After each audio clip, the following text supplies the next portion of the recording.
আচ্ছা, অনেকেই আছে আমরা রাতের পর রাত অপেক্ষা করি। মানে কখন ফোনের নোটিফিকেশন টুং করে শব্দ হলো, কখন টেক্সট করলো কে, এসএমএস আসতেছে। হঠাৎ করে আমরা এরকম ব্যস্ত হয়ে যাই।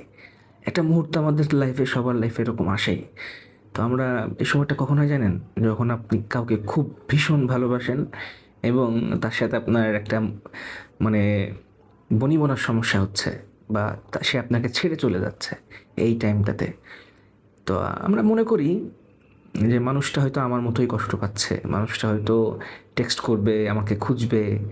আপনি বারবার Facebook, WhatsApp, Messenger তন্ন তন্ন করে তার লাস্ট অ্যাক্টিভিটি খোঁজার চেষ্টা করতেছেন যে সে কখন আসছিল। সে মনে হয় কোনোভাবে আমার সাথে যোগাযোগ করতে পারছে না। বাসায় সমস্যা হচ্ছে বা কোনো প্রবলেম হচ্ছে। হয়তো সে ফোন টাচ করলে আমাকে আগে খুঁজবে।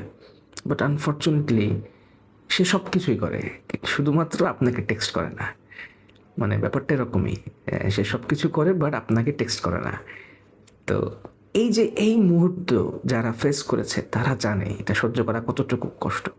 আপনি জানেন যে তার সুযোগ থাকা সত্ত্বেও সে একটা সিঙ্গেল হাই বা আমি ঠিক আছি বা আমি ভালো আছি, তুমি টেনশন করো না, এটুকু অ্যাক্টিভিটি ওরা দিয়ে যাবে না।